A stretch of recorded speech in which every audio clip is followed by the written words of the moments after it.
السلام عليكم ورحمة الله تعالى وبركاته. معكم فاطمة أم ياسمين. نتمنى من الله تكونوا كلكم بخير وعلى خير وصحة جيدة. اللهم صل وسلم وبارك على سيدنا محمد وعلى آله وصحبه أجمعين وعليه أفضل الصلاة والسلام. اليوم الغزالة ديالي في هذا الفيديو غادي نشارك معكم واحد الكوموند ديال واحد الوليمة. المهم غادي نشارك معكم مراحل كاملين البنات، وطبيعة الحال بعض النصائح، بعض المعلومات، بعض الإفادة بالنسبه للبنات المبتدئات. هنا اول حاجه غادي نبدا بها، عندي 6 كيلو ديال اللحم البنات، الجهه ديال الكتف صراحه كيكون زوين. وعندي كذلك الدجاج كيف ما شفتوا، عندي 8 ديال الدجاجات من بعد ما نقيتهم وغسلتهم، يعني حيت ليهم الجلده لان الدجاج غادي ندير به البسطيله. هذاك الشيء علاش البنات غادي يكونوا مراحل مختصره وفي نفس الوقت البنات راهم واضحين باش ما يكونش الفيديو طويل بزاف، لان راه جا طويل ولكن غنقصتو. المهم الدجاج كيف ما قلت لكم غادي نصايبوا ليه الشرموله ديالو، الاقامه ديالو فاش غادي نرقدو. عندي واحد الحزمه ديال القزبر والمعدنوس، وعندي هنا واحد الكركوبات ديال الثومه كيف ما شفتوا معايا، وعندي واحد النص تاع حامض مصير.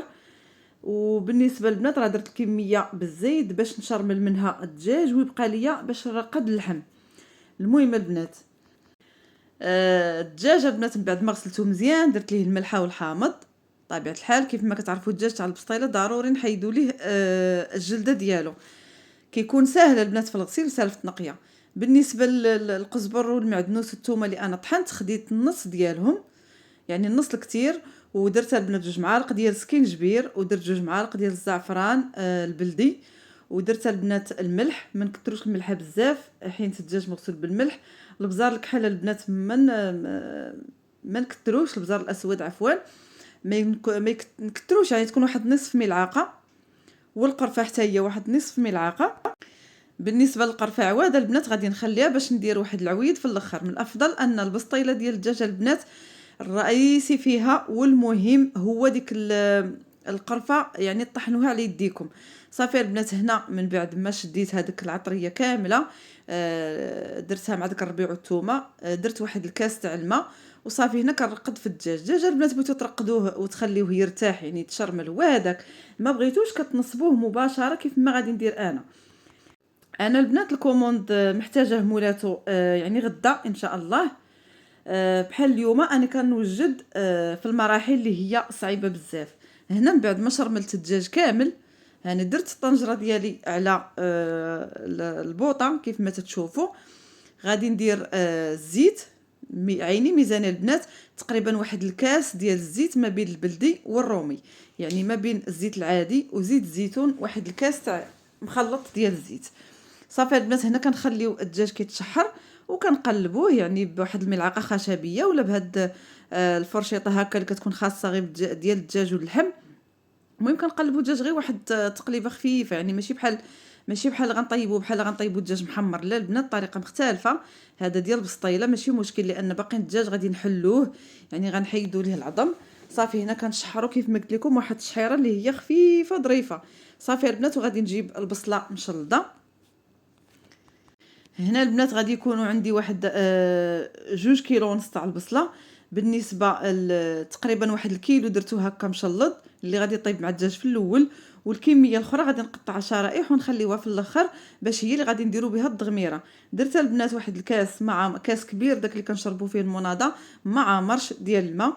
كما تتعرفوا البصله راه كتطلق الماء والمرقه خصها تجينا خاطره. المهم البنات خليت الدجاج ديال البسطيله كيطيب لان عندي 2 ديال البسطيلات. هذاك الشيء علاش كيف ما قلت لكم نشارك معكم المعلومات كامله، واي نصيحه كانت غادي نخليها لكم في هذا الفيديو. بالنسبه للبنات المبتدئات، هنا البنات عندي جباكيه تاع اللوز كل وحده فيها 800 غرام، يعني خديت باكيه بالقشور وباكيه بالقشور، يعني وحده مقشره وحده لا. بغيتو تاخذوهم حتى بجوج مفسخين ماشي مشكل، يعني مقشرين ماشي مشكل. هنا البنات عندي اللوز بارد، غادي نبدا نقلي في اللوز، يعني ما حد الدجاج كيطيب غادي نقلي اللوز باش اي حاجه حيدتها، يعني اي حاجه خدمتها صافي كنتهنى من هنا. الدجاج البنات راه يعني قريب يوجد، قريب يطيب، ما بقى ليه والو يطيب. اللوز كنحمر فيه، غادي نبدا بهذاك اللوز اللي ما عندوش القشره هو الاول. بالنسبه لبنات اللوز اللي فيه القشره يعني كنمسحوه مزيان من الغبره اللي فيه وداك الشيء. كنعرفوا القشره ديال اللوز كتطلق واحد اللون، ماشي مشكل، حنا غير كنمسحوه وصافي. الزيت ملي كيتحمر البنات اللوز، يعني النصيحه اللي نعطيكم، ملي تحمر اللوز كطفيو البوطه، كطفيوها وكتبقاو تحركوا، ماشي تخليوه تيتحمر عفوا، غير كيبدا يذهب اللون ديالو، كيبدا داك اللون ديالو كيولي مذهب، وكطفيوه البنات على البوطه وكتبقاو تحركوا فيه في هذاك الزيت حتى كيزيد ياخذ اللون، كتحصلوا على اللون اللي نتوما بغيتو، وعاد كتحيدوه باش ملي كتبغوا ترميو الرميه الاخرى ديال اللوز كيكون الزيت ديالكم بارد ما تيكون سخون. هكا البنات الكميه تاع اللوز انا مستمره فيها.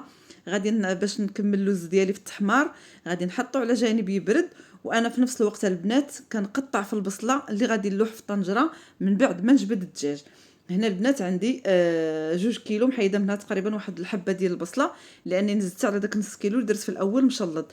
المهم البنات غادي نقطع البصله شرائح من بعد ما كملت البصله في التقطاع حمرت اللوز حيدته. هنا البنات راني جبدت الدجاج لانه طاب كيف ما تشوفوا كيطيب مزيان، يعني حتى كيولي العظم هكا داير. المهم ما كتخافوش منه لان نحنا اصلا غادي نفرتوه.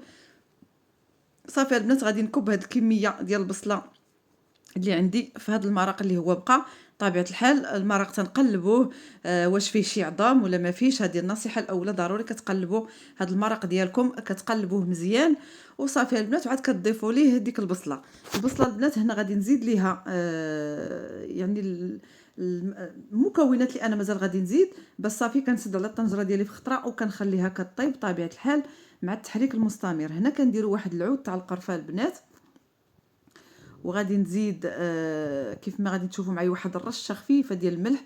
كيف ما تنعرفوا البصله راها كتطلق واحد الحلاوه، وطبيعه الحال ضروري تذوقوا المرق ديالكم هو الاول.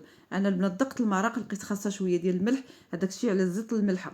الا لقيتوا المرق ديالكم هو هذاك او مالح شويه صافي ما كتزيدوا حتى شي حاجه. كندير البنات تقريبا واحد 4 كاس ديال زيت الزيتون، وغادي ندير نص كاس ديال السكر سانده البنات.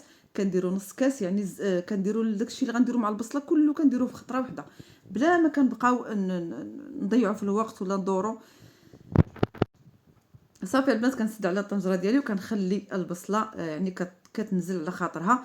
في هذا الاثناء غادي نمشي نطحن القرفه البنات راني هرستها على هذا الشكل هذا، ضروري كتدقدقوها باش ما كتخسرش لكم الماكينه. وإلا وقفات لكم الماكينه كتلقاو غير شي عويد واحد ما بين الراس هذاك الموس اللي كيدور. صافي البنات هنا القرفه كنطحنوها عندها واحد الريحه ما شاء الله. انا البنات كنفضل البسطيله ديال الدجاج الا ما كانش عندي قرفه جديده راه بحال ما صايبتهاش كذبش عليكم. المهم هنا كنبدا نطحن في اللوز. صافي من بعد ما طحنت القرفه الماكينه الصغيره هي اللي كطحن لي القرفه مزيان. صافي البنات كندوزو لهاد الامبيطروا هادي هي فاش كنطحنوا اللوز البنات كندير معاه شويه ديال الزبده بحال هكايا، يعني كل طحنه كندير فيها واحد نص معلقه ديال الزبده تقريبا. الزبده البنات كتعلك هذاك اللوز وكتخليه زوين بزاف بطبيعه الحال. كندير حتى السكر. المهم البنات كنطحنوا اللوز مع شويه ديال السكر وكنديروا ليه الزبده. صافي هنا اللوز غادي نوريكم كيفاش كيولي ملي كطحنوه بالزبده البنات كيتعلك وكيجي زوين، وكيولي عنده البنات اللوز كيولي عنده واحد المذاق اللي هو خطير بزاف. غير جرب البنات اللي ما عمرهم جربوا الطريقه.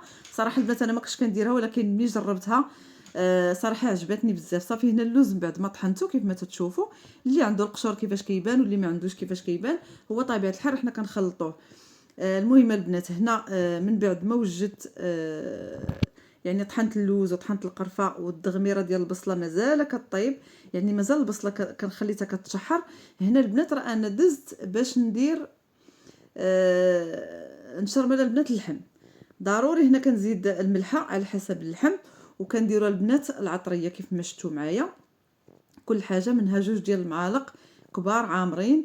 وغادي ندير البنات شويه تاع البزار كيف ما شفتوا، ما تنكثرش البزار مازال البزار الابيض زوين. صافي البنات كيف ما شفتوا معايا نص ملعقه ديال البزار. هنا غادي ندير واحد 2 ديال المكعبات ديال ضامه الزعفران. كيبقاو اختياريين البنات ولكن في المناسبه ضروري منهم، يعني حنا ما كنستعملوهمش بشكل يومي ولكن ملي كتكون شي مناسبه راهم ضروري البنات. هو والملون حتى هو الا كان كديروه. المهم البنات هنا كنحاول نحرك هاد التشرميله كامله ديال اللحم وصافي البنات. وغادي نزيد عليها الماء كيف ما غادي تشوفوا معايا. نزيد واحد الكاس مع مرش ديال الماء ولا كاس، المهم على حسب الكميه ديال اللحم اللي نتوما عندكم. هاد الكميه، هاد القياس اللي زدت البنات تاع الماء راه كافي. بالنسبه هنا عندي 6 كيلو ديال اللحم، 6 كيلو ديال اللحم البنات. صافي كنخليوها طبيعه الحال ملي كتبغيو تجيبوا مع ديك الزر كتقولي خلينا طريفات كبار. صافي وكنبدا نشرمل في اللحم. هنا اللحم البنات كنرقدوه مزيان، كنشربوه هذيك العطريه صراحه باش كيبات مرقد. وهاد الطريقه هذه راه واخا تشرملوا اللحم وطيبوه مباشره صراحه كيجي لذيذ، يعني كيجي بنفس المذاق. غير هو يعني ملي كتحيدوا عليكم شي مراحل في الليل اولا في العشيه، فالخدمه كتبقى لكم في الصباح سهله. فهاد الشيء علاش البنات انا اختاريت انني نشرمل اللحم دابا باش كنصبح مهنيه منه، لان غادي يصبح ليا كذلك حتى الخبز. والسيده باغا لي كوموند ديالها مع 11:30 لانها عندها عراضه للغدا. المهم البنات هنا كيف ما تشوفوا معايا كنشرمل اللحم مزيان. كنحاولوا ندخلوا مع هذيك العطريه والتوابل القزبر والثومه كلشي البنات. صافي باش كيجي البنات كيف ما قلت لكم بنين. ما تخليوش طريفات كبار بزاف ديال اللحم وما يكونوش صغار. مهم. وهاد الجهه البنات ديال الكتف راه كيكون اللحم ديالها زوين بزاف صراحه كنصح به. وحتى العنقره حتى هي. المهم الحيمات كيكونوا زوينين. صافي كنستمر على نفس الطريقه. بالنسبه للتوابل العطريه صافي البنات داكشي اللي درت دابا هو اللي غادي ندير، ما غاديش نعاود نزيد عليه العطريه. صافي البنات هو هذا كيف ما تشوفوا معايا. غادي نستمر بنفس الطريقه حتى نكمل اللحم اللي عندي كامل ورجع معكم. هنا البنات الضغميره راها مازال كتشرب، يعني مازال البصله كتنزل. مره انا كنحرك وغادي نخليها حتى طيب على خاطرها البنات. مره كنحركوا ديك الطنجره ديالنا باش ديك الضغميره كتنزل. هانتوما البنات كتقلبوا من الجنب. الا بانت لكم مرقه مازال جاريه كتخليوها كطيب حتى كتبقى غير ديك الزويته. غادي نوريكم البنات في الاخر كيفاش كتولي ديك الضغميره. طبيعه الحال واحد الملعقه خشبيه ومره كنحركوا القاع مزيان. هنا البنات بعد ما كملت اللحم في التشرميل، هنا البنات كيف ما تشوفوا معايا من بعد ما الضغميره يعني ولات على هذا الشكل هذا، يعني ما بقاش فيها المرق نهائيا، بقات غير ديك الزويته والبصله تحمرات كيف ما تشوفوا. اللحم بعد ما شرملته راه درته في الثلاجه. وهنا البنات الدجاج من بعد ما فرتته، هنا البنات الدجاج حيدنا ليه العظم. كنخليو الطريفات ديال الدجاج شويه باينين ما تيكونش رقيق بزاف. صافي غادي نعاود هذاك الدجاج كيف ما شفتوا معايا انا طلقته في ديك الضغميره باش غادي نخلطوه مزيان باش الصدر اللي كيكون ناشف وتيكون اللون ديالو ابيض يعني كيتلبس لينا بهذيك الضغميره وكيتشرب لينا ديك يعني المرق ديال الضغميره وديك المذاق ديالها كيتشرب البنات كيجي زوين. هذه يعني طريقه راها زوينه بزاف. هنا البنات غادي ندوز نوجد البيض انا ما كنديروش مع الضغميره نهائيا. كيف ما شفتوا عندي هنا عندي 13 بيضه. وغادي ندير البنات هذاك الزيت تاع اللوز. شفتوا البنات هذاك الزيت تاع اللوز كنديروه نجمعوه في واحد الزلافه وكنخليه هو راه داك الزيت اللي محروق داكشي كيهبط لتحت كيبقى غير ديك الزويته صافيه الفوق. هو ماشي زيت محروق وانما غير داك اللون ديال القشره ديال اللوز. المهم البنات هو اللي كنديروا مع هذا البيض هذا. طبيعه الحال حنا راه ما كنخليوش الزيت يتحرق وانما البنات كتكون فيه واحد النكهه اللي هي زوينه. هنا كندير واحد الفرشيطه كنحركوا بهذاك البيض حتى كيتحل. صافي وغادي نبدا ندير التوابل اللي غادي ندير مع البيض. هنا القرفه من بعد ما طحنتها ودرتها في هذه القرعه يعني رجعتها القرعه ثانيت. القرفه البنات ريحتها زوينه ما شاء الله، ريحتها كتشهي كتعشق. صافي غادي ندير البنات واحد الحفينه ديال اللوز كيف ما شفتوا معايا المقدار ديال 3 المعالق كبار عامرين ديال داك اللوز اللي انا طحنت. اللوز البنات هو عنده واحد السر زوين مع البيض بهذه الطريقه هذه. ما كتبقاش هذيك الريحه تاع البيض نهائيا ولكن البنات كتكون عنده واحد المذاق اللي هو زوين. صافي كنبقاو نحركوا ما كنحبسوش البنات من التحراك نهائيا. من بعد كنكون مقطعه شويه ديال القزبر والمعدنوس.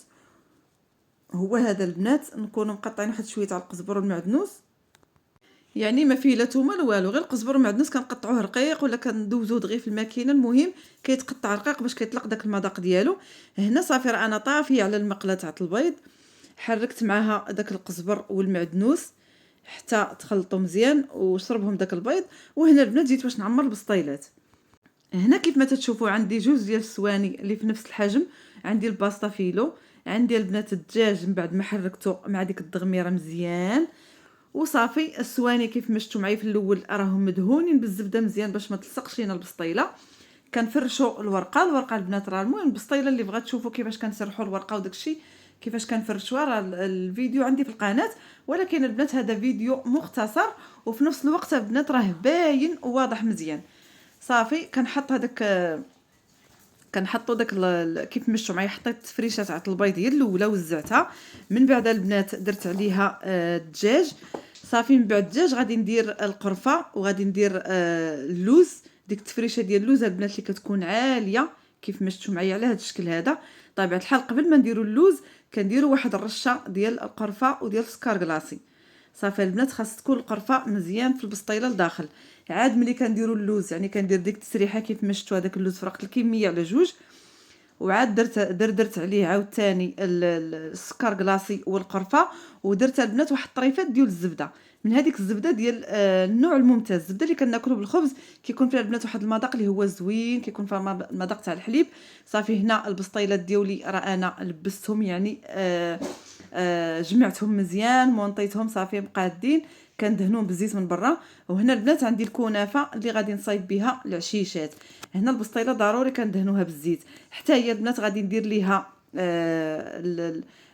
هذا البلاستيك الغذائي وغادي نديرها حتى هي في الثلاجه. صافي كيف مشتوا معايا نديرها حتى هي تبات في الثلاجه. يعني هنايا انا هنا سهلت عليا بزاف ديال المراحل اللي نقصتهم عليا على الصباح، باش انا كناخذ راحتي في الخدمه وكنربح الوقت، وكيبقى عندي الوقت كذلك باش ندير الغديوه لوليداتي وداك الشيء، وكنجي مع الوقت اللي درت مع مولات الكوموند هو هذاك. المهم ربي ما حشمنيش الحمد لله، اللهم لك الحمد. هنا البنات من بعد ما صوبت العشيشات خديت هذيك الكنافه كندهنوها بالزيت مزيان اولا بالزبده، الافضل غير بالزيت، وكنديروها على شكل عشيشات بهذه الطريقه هذه، كنخليو فيها واحد الحفره الوسط. المهم البنات هذيك ديال العشيشات حتى هي غطيتها بالبلاستيك الغذائي ودخلتها للثلاجه. هنا البنات كان اليوم الثاني في الصباح، يعني من بعد ما مشاو وليداتي للمدرسه. طبيعه الحال انا بديت شويه بكري. هنا راه درت طنجره على البوطه، درت فيها اللحم كيف ما تتشوفوا. درت فيها داك اللحم بالاقامه ديالو بداك المويها اللي طلق اللحم، كلشي درتو في ديك الطنجره. صافي هنا في نفس الوقت انا راه فزقت الخميره وشويه ديال السكر باش غادي نعجن الخبز. هنا البنات غادي نعجن الخبز باش مرحله بمرحله باش كنمشي مع الوقت ديالي ويكون عندي كلشي مضبوط. صافي هنا اللحم راه كيتشحر، غادي نزيد زويته بلديه كيف ما تتشوفوا معايا. اننا ما درناش الزيت، ملي بغيت نشرب من اللحم ما درتش الزيت، درت البنات المقدار ديال كاس عامر ديال زيت الزيتون، يعني عيني ميزاني ولكن القياس اللي انا درت راه كاس البنات. غادي ندير واحد المعلقه ديال الزبده، هكا معلقه ديال الزبده كنفرقوها بحال كطريفات، وكندير البنات شويه ديال السمن. المهم الزبده والسمن ضروري كنديروا مقدار ديال ملعقه عامره ما بين الزبده والسمن. الزبده البنات كتعطي اللحم واحد الطراوه اللي هي زوينه وكتخليه كيجي معلك وتيجي زوين. المهم البنات السمن حتى هو ها هو الا ذكرت لكم غادي ندير منه مقدار كيف ما قلت لكم نص معلقه ديال السمن ونص معلقه ديال الزبده. المهم البنات انا غير كنوريكم القرعه ديال السمن، لان البنات السمن راه انا مصايباه وعندي في القناه بالنسبه للبنات اللي بغاو يصايبوا السمن في الدار. يعني السمن تصايبوه بوحدكم بلا ما تشريوه بالطريقه التقليديه، راه عندي البنات في القناه، نخلي لكم الرابط ديالو هنا ان شاء الله في صندوق الوصف. صافي البنات هنا كنمرقوا على اللحم من بعد ما تشحر شويه ماشي بزاف، كنمرق على البنات تقريبا درت واحد المهم بالنسبه للعبار البنات انا راه ما عبرتش الماء، ولكن تيبدا الماء يبان لكم ما بين الطريف والطريف تاع اللحم. صافي كتحبسوا. هذه البنات هي الطريقه باش كتمرقوا اللحم، لان على حسب اللحم كل واحد وشنو هو القياس اللي عنده كثير ولا قليل. كيبدا اللحم يبان لكم كيبدا الماء يبان لكم ما بين الطريفات ديال اللحم كتحبسوا. المهم هنا ضروري البنات كنديروا هاد الكارطه ديال الزبده اولا كارطه فورنو كنديروها البنات هنا فوق اللحم، كتساعدنا على اللحم دغيا تيطيب يعني ما كيتعطلش. هنا البنات لقيتها اللي انا كنت رديت اللحم كيتشحر ونقصت عليه، عجنت العجنه الاولى ديال الخبز لانني غادي ندير جوج ديال العجنات. المهم عجنت العجنه الاولى تاع اللحم، الخبز راه خمرات، ودرت هنا البرقوق وجدته كيف ما تتشوفوا معايا. غادي ندير ليه المسائل ديالو هو والمشماش طبيعه الحال وغنخليهم يتعلقوا. هنا غادي ندير بيض السمان غادي نخليه حتى هو يتسلق. المهم البنات داكشي كيمشي بالمراحل يعني تدريجيا باش كنجيو مع الوقت هو هذاك وما كنتحاشموش مع الكليان ديالنا بالنسبه للبنات اللي بغا يديروا هذا الدومين هذا. المهم هنا كيف ما شفتوا معايا كل حاجه درتها في بلاصه كطيب. البرقوق، المشماش، البيض. بالنسبه للبرقوق والمشماش كل حاجه درت ليها داكشي اللي غندير معاه بحال القرفه ومليحه وداكشي والسكر. المهم هنا العجينه، العجينه الاولى راه خاصني نبدا نقرص فيها، والعجينه الثانيه البنات هي كدور وصافي. باش ما نجي فين نبدا نطيب في هذاك الخبز كنقرص هذا باش كنطيب الخبز متابع، يعني ما كنطفيش الفران صافي. كيف ما تشوفوا معايا العجينه البنات راه كنخليها كتدلك وصافي. اللحم ها هو هنا ضرب النصف الطياب كيف ما تشوفوا معايا، يعني ضرب النصف الطياب. ما غنقولش لكم شحال دات على الوقت، ولكن البنات كيبقى على حسب اللحم واش كبير ولا صغير. اللحم البنات ما كيتعطلش ملي كنغطيوه بهذه الطريقه هذه. اللحم كيف ما تشوفوا بدا كينزل وبدا كيهرب على العظم، صافي كتعرفوا اللحم راه قرب يطيب. صافي هنا كنحركو غير كنتاكد منه واش الطنجره ملصقه ولا ما ملصقاش. طبيعه الحال لقيت كلشي هو هذاك. المرق راه بدا تيشرب. صافي هنا البنات غادي ندير البصله تقريبا هنا عندي واحد الكيلو تاع البصله اللي مشلض كيف ما تشوفوا معايا، كيلو تاع البصله مشلض رقيق صافي. وغادي نوزعو بحال هكا باش يطيح في المرق اولا في البلول وصافي. نعاود نسد عاوتاني على الطنجره وكنخليها طيب البنات، كنخليوها طيب مزيان. انا مره كنهز الطنجره كنديها ونجيبها واخا ثقيله شويه ماشي مشكل، مهم باش اللحم ما يلصقش لكم في القاع ديال الطنجره. المهم هنا البصله بعد ما تضغمرات ونزلات واللحم طاب البنات وتعلك وتحمر في نفس الوقت. شوفوا البنات كيرجع ليه داك البخار كيعطيه واحد اللون اللي هو زوين. كيف ما تشوفوا ها نتوما اللحم راه طايب والمرق البنات كان هو هذاك، يعني ما كانش لا زايد، ما كانش البنات المرق لا زايد ولا ناقص. شوفوا ما شاء الله يعني العظم تحيد من اللحم. المهم اللحم راه طاب. المهم البنات هنا انا اللحم راه قرصته بيدي لقيته طايب وصافي. انا فقط غير كنوريكم. غادي نعاود نغطي عليه ونخليه. هنا البنات كنمشي كنوجد داكشي اللي خصني نوجد. طبيعه الحال الخبز انا هنا بديت كنطيب في الخبز من بعد ما كانت الطنجره طفيت عليها صافي وساليت. كنطيب في الخبز البنات. ملي بديت كنطيب في الخبز العجنه الاولى انا قرصت العجنه الثانيه حتى هي وصافي. كيف ما تشوفوا معايا غادي يمشي الخبز حتى هو تدريجيا نكملوا ورجع معكم. هنا شوفوا انا راه كنطيب وفي نفس الوقت باقي عندي العجينه. هنا البنات كناخذ داك اللوز ايفيلي اللي غادي تزين به البسطيله.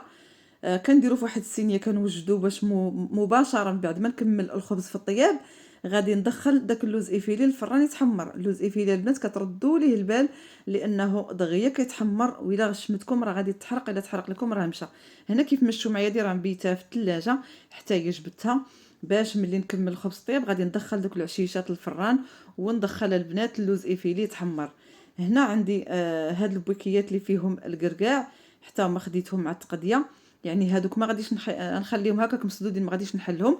اللوز ايفيلي من بعد ما حمرته كياخذ هاد اللون هذا ما خصوش يتحرق.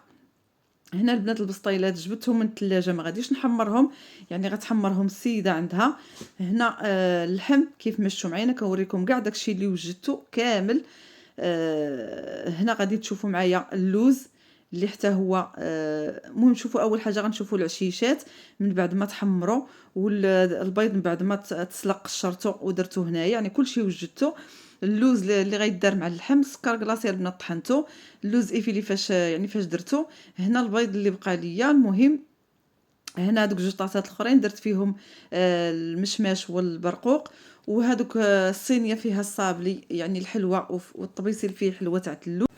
وهنا البنات كيف ما تشوفوا معايا درت كل شيء في الطوموبيل. الامانه غتوصل لمواليها على ما يرام. كل شيء هو داك البنات كل شيء قاديته. المهم نتمنى الفيديو يعجبكم.